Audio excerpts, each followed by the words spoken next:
കേരള സർക്കാർ മൂന്നാം പിറന്നാൾ ആഘോഷിക്കുകയാണ്. മൂന്നാം പിറന്നാൾ എന്ന് പറയുമ്പോൾ അത് വളരെ പരസ്യമായി തന്നെ ഒരു കേക്ക് മുറിച്ചുകൊണ്ട് ആണ് മുഖ്യമന്ത്രി ഉദ്ഘാടനം ചെയ്തത്. മുഖ്യമന്ത്രി ഒരു സ്വകാര്യ സന്ദർശനത്തിനായി വിദേശത്ത് പോയിട്ട് തിരിച്ചു വന്നതിൻ്റെ ഭാഗമായിട്ടാണ് ഈ കേക്ക് മുറിക്കലും നടന്നത്. കേക്ക് മുറിക്കുക എന്ന് പറയുന്നത് തന്നെ ഒരു പാശ്ചാത്യ ജീവിത രീതിയുടെ ഭാഗമാണ്. അത് കേരളത്തിലേക്ക് കടന്നു വന്നത് ഡാഡി മമ്മി സംസ്കാരം കുട്ടികളിലേക്ക് കടത്തി വിട്ട ആ സാഹചര്യത്തിൽ, ആ കാലഘട്ടത്തിലാണ് കേക്ക് മുറിക്കൽ സംസ്കാരവും കടന്നു വന്ന് അല്ലെങ്കിൽ കടത്തിവിട്ടത്. ജന്മനാളിന് കേക്ക് മുറിക്കുക, ഇന്നത് മധ്യ സർക്കാരുമായിട്ടൊക്കെ മാറിയിട്ടുണ്ട്. അപ്പൊ ആ ഒരു പാശ്ചാത്യ സംസ്കാരത്തിന്റെ ഭാഗമായിട്ടുള്ള കേക്ക് മുറിക്കൽ കേരളീയ സംസ്കാരത്തിന് അനുയോജ്യമല്ലാത്ത രീതിയിലുള്ള ഒരു രീതി, അത് സർക്കാർ ചെലവിൽ വേണമായിരുന്നോ എന്നതാണ് ആലോചിക്കേണ്ട വിഷയം. അതെന്തോ ആയിക്കൊള്ളട്ടെ, ഈ മൂന്നാം വാർഷികം ആഘോഷിക്കുമ്പോൾ കേരളത്തിൽ നടത്തിയ വികസന പ്രവർത്തനങ്ങൾ, വഴിക്ക് വെച്ച് മുടങ്ങിപ്പോയ വികസന പ്രവർത്തനങ്ങൾ, ജനങ്ങളുടെ എതിർപ്പ് മൂലം മുടങ്ങിപ്പോയ വികസന പ്രവർത്തനങ്ങൾ, ജനോപകാരപ്രദമായ കാര്യങ്ങൾ, ഇതെല്ലാം ജനങ്ങൾക്ക് വിലയിരുത്തുന്നതിനുള്ള ഒരു അവസരം കൂടിയാണിത്. ആ അവസരം എന്ന് പറയുന്നത് ജനങ്ങൾക്ക് ബുദ്ധിമുട്ടില്ലാത്ത നിലയിൽ ജനങ്ങളുടെ ദൈനംദിന പ്രവർത്തനങ്ങളിൽ, ജീവിത രീതിയിൽ ഉണ്ടായ പുരോഗമനപരമായ അധ്യായങ്ങൾ, ആ അധ്യായങ്ങളൊക്കെ കൂട്ടിച്ചേർക്കാൻ കിട്ടിയ ഒരു അവസരമാണ് ഈ മൂന്നാം വാർഷികം. അത് വിദ്യാഭ്യാസ രംഗത്ത്, തൊഴിൽ രംഗത്ത്, ആരോഗ്യ രംഗത്ത്, അതുപോലുള്ള പൊതുവായ ജീവിത രീതിയിൽ വന്ന പുരോഗമനപരമായ മാറ്റങ്ങൾ, ഇതെല്ലാം എടുത്തു പറയാൻ കഴിയുന്ന വസ്തുത ആണെങ്കിലും അതെല്ലാം എടുത്തു പറയത്തക്ക നിലയിൽ ജനങ്ങൾക്ക് എത്രത്തോളം ഉപയോഗപ്രദമായി എന്ന് വിമർശനപരമായി വിലയിരുത്തപ്പെടേണ്ടതാണ്.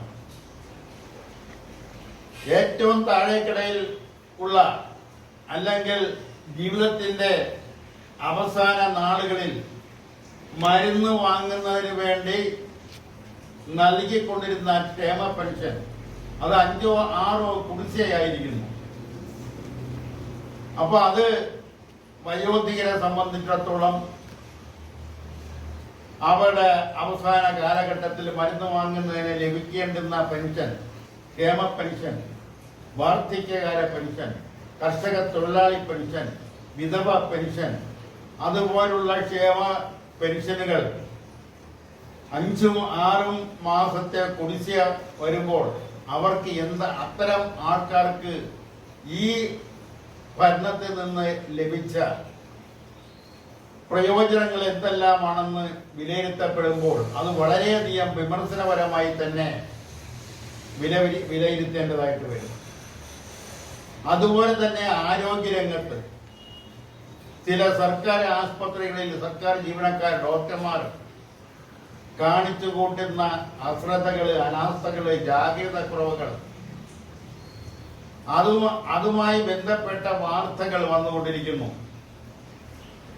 ജാഗ്രത കുറവ് മൂലം, അനാസ്ഥ മൂലം ഉണ്ടാകുന്ന മരണങ്ങൾ, സമയത്ത് ചികിത്സ ലഭിക്കാത്തതിന്റെ പേരിൽ ജനങ്ങൾ ഇളകി സമരരംഗത്തേക്ക് വരുന്നതെല്ലാം വാർത്താ മാധ്യമങ്ങളിൽ വളരെയധികം ഇടം നേടിയിരിക്കുന്ന ഒരു കാലഘട്ടത്തിലൂടെയാണ് ഈ മൂന്നാം വാർഷികം ആഘോഷിക്കുന്നത് എന്നുള്ള വസ്തുത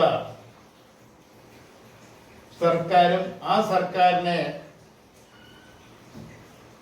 താങ്ങി നിർത്തുന്ന അല്ലെങ്കിൽ ആ സർക്കാരിനെ പ്രോത്സാഹിപ്പിക്കുന്ന ജനങ്ങളും ആലോചിക്കേണ്ട വിഷയമാണ്.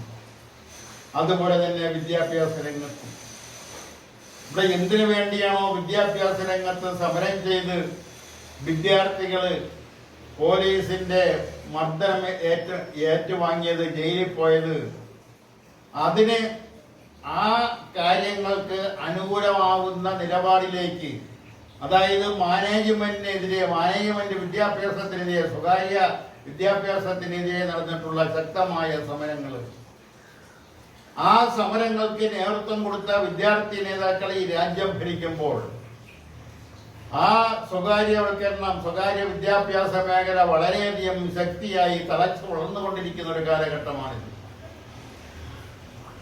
അതുപോലെ തന്നെ മറ്റു മേഖലകൾ, തൊഴിലില്ലായ്മ അത് അനുദിനം വർദ്ധിച്ചുകൊണ്ടിരിക്കുന്നു.